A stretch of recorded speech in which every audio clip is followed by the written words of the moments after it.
What's up guys, it is StarFlorge here, and today we are taking a look at the mage builds in my never-ending group build. A very good group build that quite a few people have seemed to like already, and I want to be going through the mage builds today so you guys can know exactly what it is, because when I did the video it was very brief. But here we can go into the actual details. Now let's start off with my first mage, which is a Necromancer, and we're going all the way down the tree apart from the Spirit Mark because it wasn't a really great fit in this build. Now we're taking Horror, which is a really nice CC, which has a panic duration of 6 seconds, area of effect of 3 meters, cooldown of 19.2 seconds, and a cost of 50 mana. Now we take the Terror upgrade, and the reason you take this is because normally when enemies are feared and then they get hit, they will just come straight out of it, whereas with this, they won't actually come out of it until they are below 25% health. So while they're above 25%, they will be panicked for the entire 6 seconds, and when they get below that 25% health, they will no longer stay horrid when hit by damage. However, they will still be horrid even below that if they don't take damage, which is extremely nice. It creates a big area of panic, and it can help ridiculously in CC, which is partly what this tries to do, have some nice CC. Now we're going to Death Sentence, which means every time an enemy nearby dies, it doesn't mean whether you killed it or not, you regen 20 mana and 10% health, and this is so nice. Usually in a big party like this, many enemies will die at similar times, or if you're focusing one target, it means when you've bursted as a Necromancer mage, you'll get some kind of boost to get you back up and be able to start doing a lot of damage again. Next, we are down to Power of the Dead, which means killing enemies attracts spirits that increase the power of your spells for a short time. Now what this means is when someone dies near you, for 10 seconds you actually gain 20% damage bonus, which is extremely nice. And the great thing about this is when you're fighting undead, you actually get this permanently. So next we are moving on to Blinding Terror, which means you and your party deal 15% more damage to panicked enemies.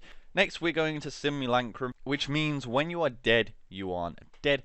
And for 10 seconds after you actually die, you can cast your spells without cost. Obviously they keep their cooldown, but they have no cost whatsoever, so you can use absolutely everything, which is a very nice passive because it means you have a time of burst after you die, and then you can reposition yourself to be revived. Next we're going down to Walking Bomber, which is quite a nice high damage spell, but has also a nice AoE effect. So what it does 200% weapon damage for 10 seconds. During that 10 seconds, you can explode the Walking Bomb, which deals 500% weapon damage in a 5-meter area, which is huge, and that has a cooldown time of 16 seconds and a cost of 65 mana.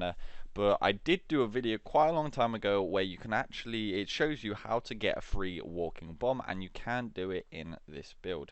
Next we are going down to this, which I cannot pronounce. I think it's Virulent, I'm not sure, but basically if Walking Bomb actually kills your target, the effect will spread to nearby enemies, causing secondary explosions, which is extremely nice, because in big AoE fights you can get tons of explosions going off absolutely everywhere. Then we are going to go into the Inferno, where you can see we are taking Immolate with the Wildfire upgrade. Immolate and Fire Mine, basically just the fire tree, deals some ridiculous damage. So Immolate does 400% weapon damage, burning for 150% weapon damage per second for 8 seconds in an area of 3 meters. The cooldown is 12.8 for me, a cost of 35 mana, but then when you get the Wildfire upgrade, the cooldown is reduced by 4 seconds. You gain 100% initial weapon damage and 75% extra weapon damage per second on top of the already 150%. Then we're going to Flashpoint, which means when you land a crit, obviously your next spell is free, and this has a cooldown period of 10 seconds. We're going down to Clean Burn, which is such a nice spell, which means every time you cast a spell, your other active cooldowns are reduced by 1 second. We're also going into Wall of Fire, which is a size of 6 meters, lasts 20 seconds. When an enemy walks through it, they start burning for 200% weapon damage per second for 12 seconds, get feared for 6 seconds. This has a cooldown for me of 25.6 seconds and a cost of 35 mana. And that burning can actually be refreshed when they walk back through it. Now I take the lasting flames, which means the damage bonus duration actually lasts 4 seconds more, so you get more damage, and has a size bonus of 3 meters. I prefer this after the wave of over the wave of flame because I prefer placing it exactly where I want, and the size bonus and damage bonus is very, very nice. Especially when you're taking Pyromancer. So what Pyromancer does is means the fear and burning duration of all your spells are increased by 25%. So this makes your duration last a lot longer, which means for things like Immolate or Fire Mine or Wall of Fire, the burning damage will keep going and going and going. So here you've got 12 plus the 4, so that's like 16, plus 25% of that, which is extremely nice, and you can get some crazy burn damage off with Pyromancer. Next we're going down to Fire Mine, which deals initially 1600% weapon damage, an activation delay of 3 seconds, and a cooldown time of 19.2 seconds. Now, that has a cost of 35 mana. And for this mage we are actually going the Searing Glyph because you preferably want to be nearer the back out of combat rather than being close up to use the Flaming Array. And anyway, Searing Glyph with all these bonuses I'm finding is extremely nice. Now this does 200% weapon damage per second for 8 seconds, but then that's obviously increased by 25%. Now Flaming Array is still a very viable option because you create 3 mines in front of you and the activation delay is completely gone and they will just instantly go off.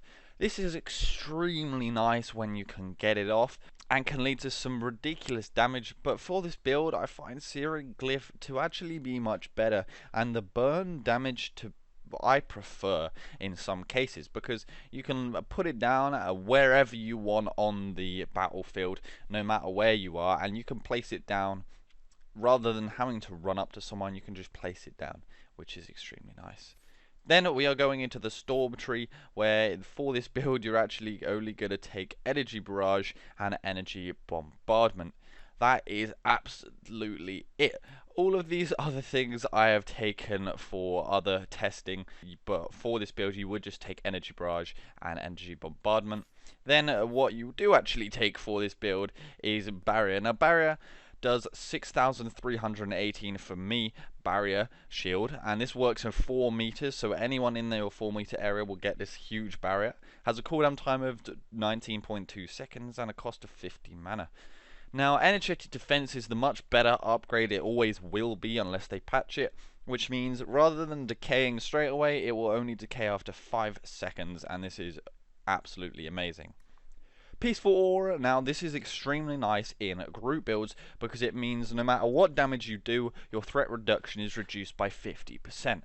Sometimes being a mage, you can just blow up some enemies with some huge AoE, and it is sometimes quite hard for tanks to aggro absolutely everything, and you don't want to be pulling mobs on you as a mage, so best to take this so you try to not attract enemies. Now we're going into Guardian Spirit, which gives you 100% barrier when you are about to be fatally hit, and that has a passive cooldown time of 60 seconds.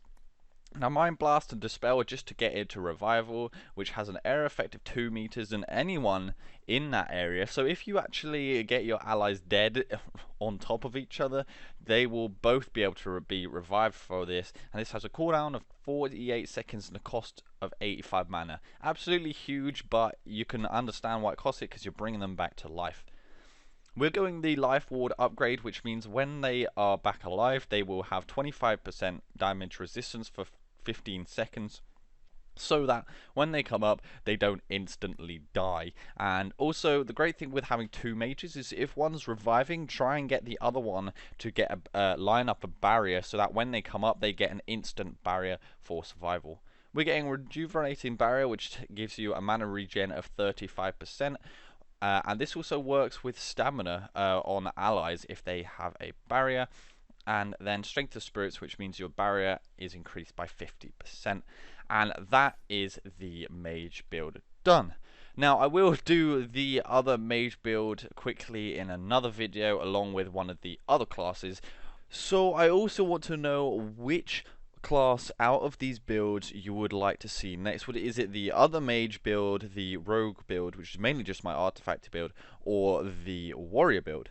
Also, I was wondering if you guys want to know how I test builds, so that if you yourself feel like you want to make your very own build, you can do it in a very similar way to what I do. I hope you guys all enjoyed this video. Leave a like, hit that subscribe button, and I'll see you next time. I turn my head up to the sky, focus one thought at a time. I do not like the little piece under my tongue.